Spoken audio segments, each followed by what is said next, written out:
आकाशवाणी गोरखपुर से प्रादेशिक समाचार।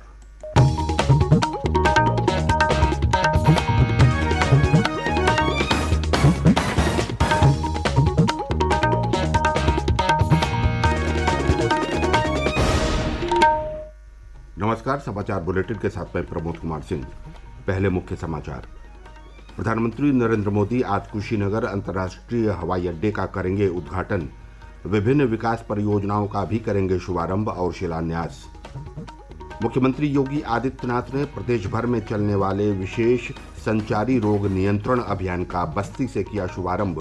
कहा, घर घर दस्तक देकर की जाएगी जांच। मुख्यमंत्री योगी आदित्यनाथ ने कल लखनऊ में की खादी महोत्सव की शुरुआत। कहा, लोगों का तेजी से बढ़ रहा है खादी के प्रति रुझान और प्रदेश में तेजी से चल रहा है कोविड टीकाकरण का कार्य। अब तक लगाए जा चुके हैं 12,60,00,000 से अधिक कोविड टीके।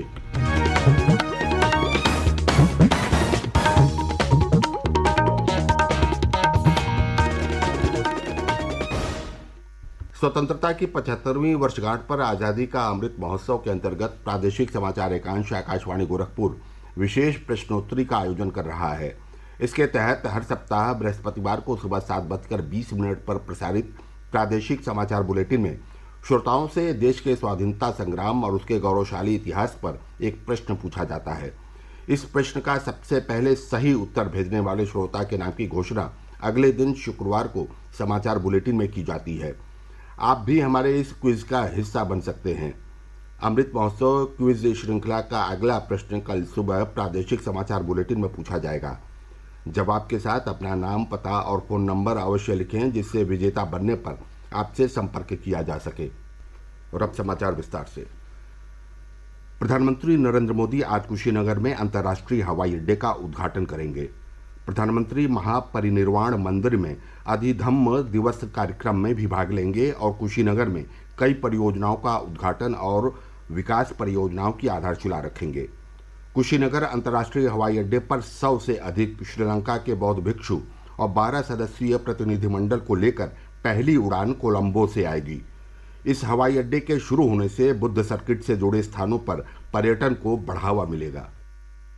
कुशीनगर अंतर्राष्ट्रीय हवाई अड्डे के निर्माण पर 260 करोड़ रुपए से अधिक की लागत आई है। ये हवाई अड्डा 3,600 वर्ग मीटर से अधिक क्षेत्रफल में विकसित किया गया है और खास बात यह है कि इसका रनवे राज्य में सबसे विशाल है। इसके रनवे की लंबाई 3 किलोमीटर से भी ज्यादा है और चौड़ाई 45 मीटर है। इस हवाई अड्डे में व्यस्ततम समय में एक बार में 300 यात्रियों के रुकने की व्यवस्था है। इसके रनवे की क्षमता 4 आगमन और 4 प्रस्थान फ्लाइट प्रति घंटा है। हवाई अड्डे का निर्माण बेहद तेज गति से हुआ है। 2 वर्ष पूर्व उत्तर प्रदेश सरकार और भारतीय विमानपत्तन प्राधिकरण के बीच समझौता ज्ञापन पर हस्ताक्षर हुए थे। पिछले साल जून में केंद्रीय कैबिनेट ने इसे अंतर्राष्ट्रीय हवाई अड्डे का दर्जा दिया और इस साल फरवरी में नागर विमानन महानिदेशालय ने लाइसेंस देकर यहां से अंतर्राष्ट्रीय उड़ानों को अपनी मंजूरी दे दी। हवाई अड्डा आम यात्रियों के लिए अगले माह खुल जाएगा। कुशीनगर में डॉक्टर विवेक पांडे के साथ आकाशवाणी गोरखपुर से आदित्य शुक्ला। प्रधानमंत्री नरेंद्र मोदी महापरिनिर्वाण मंदिर में पूजा अर्चना करेंगे और बोधि वृक्ष भी लगाएंगे। श्री मोदी कुशीनगर जिले में लगभग 281 करोड़ रुपए की लागत से बनने वाले राजकीय चिकित्सा महाविद्यालय की आधारशिला भी रखेंगे। महाविद्यालय में 500 बिस्तरों वाला अस्पताल होगा। इसमें 2022-23 सत्र में MBBS पाठ्यक्रम के 100 विद्यार्थियों को प्रवेश मिलेगा। इसके अलावा प्रधानमंत्री 180 करोड़ रुपए से अधिक की लागत वाली 12 विकास परियोजनाओं का उद्घाटन और शिलान्यास भी करेंगे। इसके बाद वे बरवा फार्म जाएंगे, जहां वे जनसभा को संबोधित करेंगे। प्रधानमंत्री के आगमन के मद्देनजर मुख्यमंत्री योगी आदित्यनाथ ने कल कुशीनगर पहुंचकर तैयारियों का निरीक्षण किया। उन्होंने व्यवस्थाओं का जायजा लिया और अधिकारियों को आवश्यक दिशा निर्देश दिए। मुख्यमंत्री योगी आदित्यनाथ ने कल प्रदेश भर में चलने वाले विशेष संचारी रोग नियंत्रण अभियान का बस्ती जिले से शुभारंभ किया। इस अवसर पर उन्होंने कहा कि संचारी रोग की रोकथाम के लिए घर घर दस्तक देकर जांच की जाएगी। लोगों को संचारी रोग के प्रति जागरूक भी किया जाएगा। मुख्यमंत्री ने कहा कि प्रदेश में 12 करोड़ से अधिक कोविड वैक्सीन की डोज दी गई। कोरोना काल में निगरानी समितियों ने घर घर जाकर जांच की, जिससे कोरोना पर जल्द नियंत्रण पाया गया। अब संचारी रोग नियंत्रण अभियान शुरू किया जा रहा है। उन्होंने कहा कि पिछले 3 वर्षों में पूर्वांचल के जनपदों में दिमागी बुखार पर 73% नियंत्रण कर लिया गया है। इस बीमारी से मौत का आंकड़ा 95% कम हुआ है। इस मौके पर स्वास्थ्य मंत्री जय प्रताप सिंह ने कहा कि संचारी रोग जागरूकता अभियान से डेंगू, चिकनगुनिया, इंसेफेलाइटिस और टीबी जैसे संचारी रोगों को नियंत्रित करने में मदद मिलेगी। सांसद हरीश द्विवेदी ने कहा कि प्रदेश सरकार की पहल से कोरोना पर नियंत्रण कर लिया गया है और अब मच्छर जनित रोगों पर भी काबू किया गया है। बस्ती, बिजनौर, जौनपुर, प्रतापगढ़ और हमीरपुर में संचारी रोग नियंत्रण जागरूकता रैली निकाली गई, जिसके माध्यम से लोगों को जागरूक किया गया। कल से 17 नवंबर तक चलने वाले संचारी रोग नियंत्रण अभियान तथा कल से ही 1 नवंबर तक चलने वाले दस्तक अभियान को पूर्ण गुणवत्ता और मानक के अनुसार संपन्न कराए जाने के निर्देश दिए गए हैं। प्रादेशिक समाचार आप आकाशवाणी गोरखपुर से सुन रहे हैं। ये समाचार बुलेटिन हमारे YouTube channel AIR news Gorakhpur और ट्विटर हैंडल AIR News_GKP पर भी उपलब्ध है। मुख्यमंत्री योगी आदित्यनाथ ने कल आज़ादी का अमृत महोत्सव के तहत लखनऊ के इंदिरा गांधी प्रतिष्ठान में खादी महोत्सव का शुभारंभ किया। इस अवसर पर उन्होंने कहा कि खादी शब्द स्वदेशी, सम्मान और स्वावलंबन से जुड़ता है। मुख्यमंत्री ने कहा कि आने वाला समय खादी का है। खादी आत्मनिर्भर भारत के लक्ष्य को प्राप्त करने के प्रधानमंत्री के संकल्प को आगे बढ़ा रहा है। उन्होंने कहा कि आज जब देश ने आज़ादी के 75वें वर्ष में प्रवेश किया है तो खादी के प्रति लोगों का रुझान तेजी से बढ़ा है। खादी आज नए भारत का ब्रांड बन गया है। केंद्रीय गृह मंत्री अमित शाह ने प्रधानमंत्री नरेंद्र मोदी के सरकार का नेतृत्व करने के 20 वर्ष पूरे होने के उपलक्ष्य में कल सेवा ही संगठन कार्यक्रम के अंतर्गत नई दिल्ली में मोदी वैन को झंडी दिखाकर रवाना किया।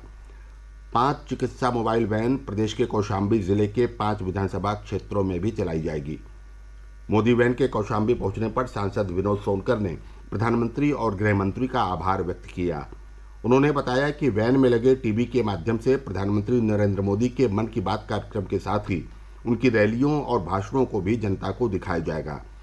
ये वैन ग्रामीण क्षेत्रों में कोरोना टीकाकरण, स्वच्छता और जल संचय के लिए लोगों को प्रेरित करेगी। इसके जरिए केंद्र की विभिन्न योजनाओं के लिए लाभार्थियों का पंजीकरण भी कराया जाएगा। प्रदेश में कोविड टीकाकरण का कार्य निरंतर किया जा रहा है। एक दिन पूर्व 18,25,000 से अधिक कोविड टीके की खुराक दी गई। अपर मुख्य सचिव चिकित्सा एवं स्वास्थ्य अमित मोहन प्रसाद ने बताया कि राज्य में एक दिन पूर्व तक 12,60,00,000 से अधिक कोविड टीके लगाए जा चुके हैं। उन्होंने बताया कि एक दिन पूर्व कोरोना के 12 नए मामले आए। इस दौरान 16 मरीज कोविड से स्वस्थ हुए। प्रदेश में कोरोना के अब केवल 118 सक्रिय मामले हैं।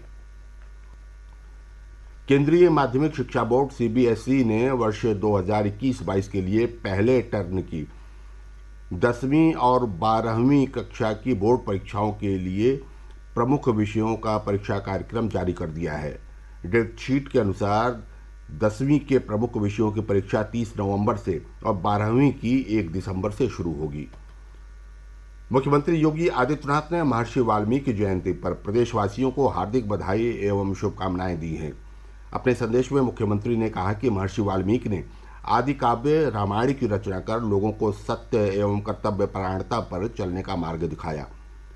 भगवान श्री राम की गाथा को देश दुनिया में पहुंचाने का श्रेय महर्षि वाल्मीकि को जाता है। मुख्यमंत्री ने महर्षि वाल्मीकि जयंती के अवसर पर आयोजित होने वाले कार्यक्रमों में कोविड-19 के प्रोटोकॉल का पूर्ण पालन करने की अपील की है।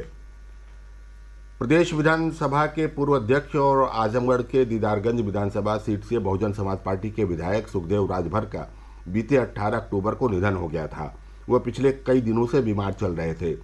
लखनऊ के एक निजी अस्पताल में उनका इलाज चल रहा था।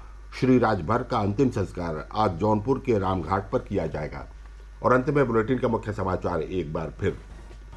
प्रधानमंत्री नरेंद्र मोदी आज कुशीनगर अंतर्राष्ट्रीय हवाई अड्डे का करेंगे उद्घाटन। विभिन्न विकास परियोजनाओं का भी करेंगे शुभारंभ और शिलान्यास।